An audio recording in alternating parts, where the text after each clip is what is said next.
Christmas is coming early for me this year. It's coming on October 22nd. Because on October 22nd, Dune is coming out. And I have not been this excited since Lord of the Rings. I also think that this movie is going to have a similar impact on culture, film, and genre that movies like Lord of the Rings and Star Wars have had, based on everything that I've heard about the movie, everything that I've seen, and I usually try to convince myself to have low expectations of a movie that's coming out because, I don't want to be disappointed. But in this case, I don't think I need to worry about that because yesterday reviews from the early screenings came out and every single one of them said it was mind-blowing on so many levels. And I'm going to talk about some of the reasons why I'm so excited about it and why, even if you aren't familiar with the Dune series, you, dear viewers, all two of you, are going to be are going to probably enjoy this movie as well, especially if you like sci-fi, but even if you don't. So when the first trailer came out, what really struck me was how faithful it looked to the book. And having read the book back in 2016, I thought, wow, this looks like this is going to be really good, because it's faithful to the book. But it didn't get me super stoked because I did not thoroughly enjoy the experience of reading it. I read it back in 2016 and it was dense. And it was something that I had to push through. I recognized that it was a great book and that I had a couple things that I didn't like about it that I still feel about it now. But for the most part, I realized that part of it was that I was missing a lot of it. And it was very hard to keep track of who all the characters were and what was going on with the plot. So what really stuck with me about the book was the world building. I thought it was just such a cool world, and what made the world was so creative and original. And when I learned that it came out in the late 50s, I believe. It came out after Lord of the Rings, but the writer had actually I don't know exactly the timeline, but he didn't come up with it because he was inspired by the world building of Lord of the Rings. He just came up with that world on his own, and he wanted to create a really cool world for his story. And so then my brother told me that the director, Denis Villeneuve, however you say that, was the director of Sicario, which is a movie I love. He did Arrival, which I have not seen, but it shows that he's familiar with the sci-fi genre. And he also directed what to me is one of the greatest movies of all time, not just of science fiction. It is a sci-fi movie, which suggests that he's good at doing sci-fi. But it's one of the greatest movies of all time, in my opinion, and that's Blade Runner 2049. And I was like, okay, this movie is going to be amazing. And then I learned that Hans Zimmer was doing the score. Not only does having an awesome score by Hans Zimmer mean the movie is going to be good for having a good score, the fact that Hans Zimmer was willing to do the score for it tells you it's going to be a great movie, because he wouldn't do a score for a movie unless he saw a promise in it. So that convinced me to go back and reread the book. And it was great because I picked up on all those different characters and plot elements that I had missed or been confused about the first time. I really think that perhaps there are some very smart people out there that can digest it all the first time around, but I think that for 99% of people that read it, um, you got, I mean, from my experience, you have to read it a second time to actually understand it.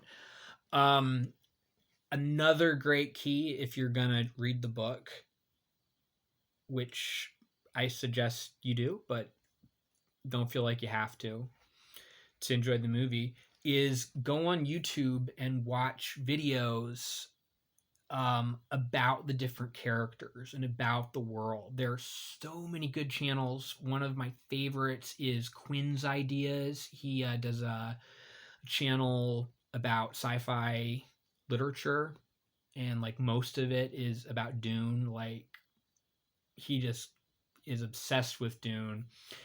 And another one is Nerd Cookies. They have some great stuff about Dune that have helped me understand what was going on as well. And so that's a great way to understand the book as you read it. So maybe if you do that and you read it the first time, you'll be able to grasp it. And I didn't have that when I read it. So my excitement has only increased since then, because well, first of all, the I'll just say that my excitement has been confirmed because of the early, I might have said that already. The earlier reviews came in, and every one of them said it was mind blowing. And so the reason that my excitement has continued to increase is because more trailers have come out with more footage and more scenes from the movie, and pictures have come out. Um, and what is really amazing about it is that the uniqueness of every detail of this movie's world is crazy, and it's unique and awesome. The ships, the aircraft, the armor, the wardrobe, the cinematography, the action, the types of weapons used. It looks like nothing else, and that's what everybody is saying about it.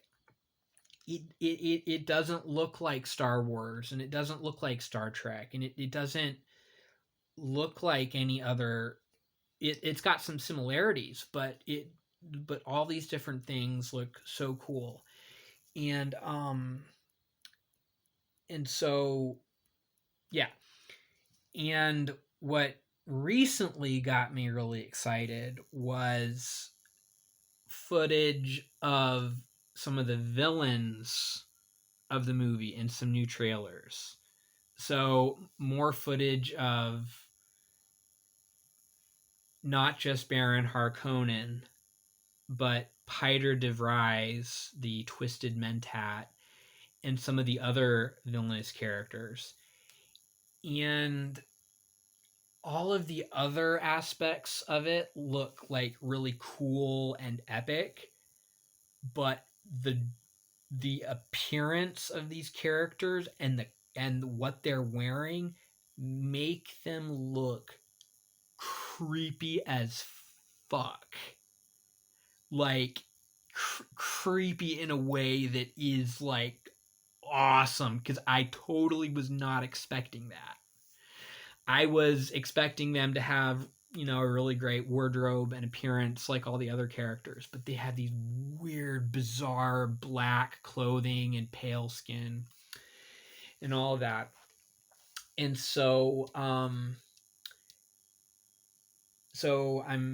I've also heard two of the tracks that they've released. So look it up. The Dune soundtrack. One is Ripples in the Sand, the other is Paul's Dream, and it sounds really amazing. Similar to Gladiator, I would say, but with its own feel. But if I had to compare it to anything that Hans Zimmer has done, I would say Gladiator. So another interesting thing about this movie is that they're not doing the first book in one movie. They're dividing it up, and they might actually do a trilogy just about the first book. And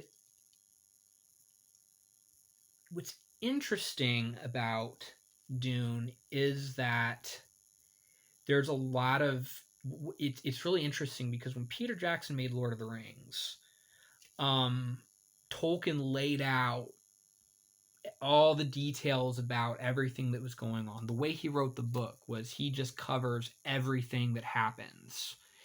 In Dune, there's a lot that goes on behind the scenes that you don't actually see. You just hear secondhand, or it talks about the aftermath. And so the movie is going to have a lot more action. That struck me when I saw the trailers. I was like, wow, this looks like this is going to have a lot more action than I remember actually reading in the book. And it's really cool because there's a lot of freedom for the director to fill in details about things that the writer doesn't go into great detail about. And so it's kind of unique in that, because it's what's amazing about Frank Herbert is that he was able to make something that's so that dense and yet still only be scratching the surface of what's going on behind the scenes. Another interesting thing about Frank Herbert's writings is that, unlike Tolkien, he doesn't really describe in detail a lot of the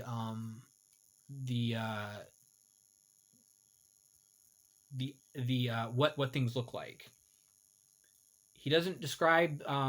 He doesn't. If I were to write a fiction book, I would really want to emphasize really painting a picture of just how everything looks. And Frank Herbert doesn't do that because he's more focused on the story. And some stuff you're able to kind of pick up based on details of what happens to them, what they look like, such as the ornithopters. I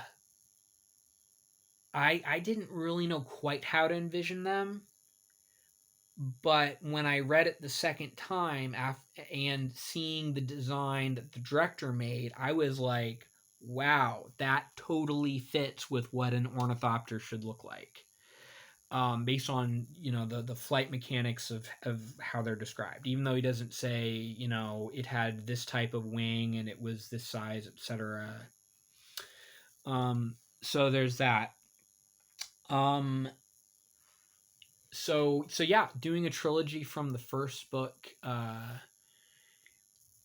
would be a great idea. Another reason why it's a great idea is because, quite frankly, I don't really like what happens to the main character Paul by the end of that book and the beginning of the next one. Um, and so because he stops being the hero of the story, and not to give any spoil, I don't think it's really a spoiler. His personality changes, and his role in the series changes. But he's the hero of the first one, and so I think it's cool to drag that out as long as possible and to fill it in. Another great thing about it is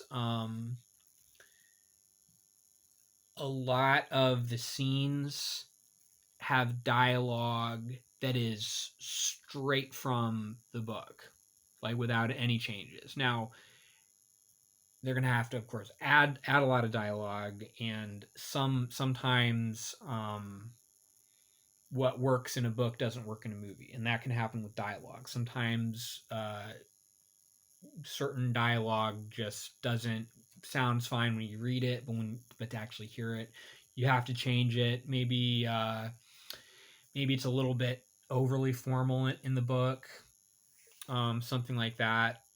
And then when you hear it on screen, so sometimes you have to change things. I'm sure they will change things, but if you're able um, to make something work and keep it the same, and they were able to pull that off, that is great.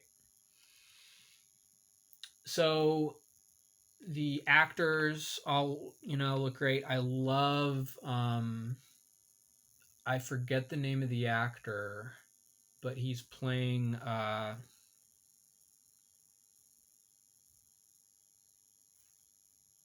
Gurney Halleck. I think Jason Momoa as Duncan Idaho is also great. I love the actor that's playing the Duke, Duke Leto Atreides. I think forget the name. He's a Norwegian actor who's playing the Emperor. So those are all my thoughts about Dune. Am I missing anything? Now,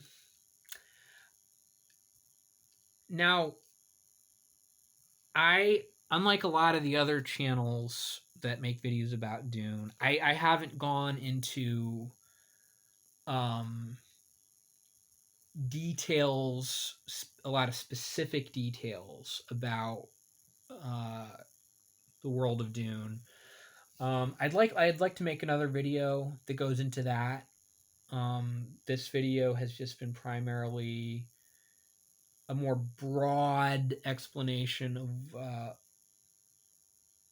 what the elements that have excited me about the movie, without getting into a lot of details about specifically what about them I think are cool. Like what I love about I did get into one detail about the creepy looks of the villains, and the ornithopters. But yeah, I'll have to make another video, or maybe a couple, just talking about some more specific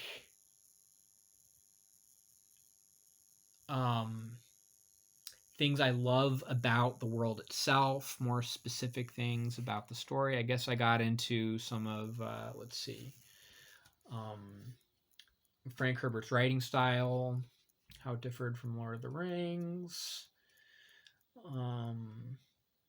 the density of the book, why you need to read it twice why you should go check out some channels, but Quinn's Ideas is my favorite. Um, and yeah, and why it's gonna be hard to be disappointed based on the reviews and what I know about the movie. Some people when they released the first 10 minutes in IMAX, and some of the people that came out of it said it was like almost a spiritual experience, and I actually kind of feel like it's um, gonna feel like that to me too, because if it is on the level of Lord of the Rings, I mean, Lord of the Rings was, I don't know if I'd call it a spiritual experience, but to experience something that just blows your mind uh, can be a spiritual experience. It can just fill your mind with just the excitement of having experienced a world and a story that you've never experienced before. And so it's not just so if it's something more than just a really good sci-fi movie. Um, when I saw Blade Runner 2049, I wouldn't say that it like completely blew my mind. Like long term, it's not something that I've thought about a lot since I watched it. But when I first watched it, it came to the end, and my brother was like, "So, what'd you think?" And I was like, "Just don't talk. Just let me just sit here and process that." And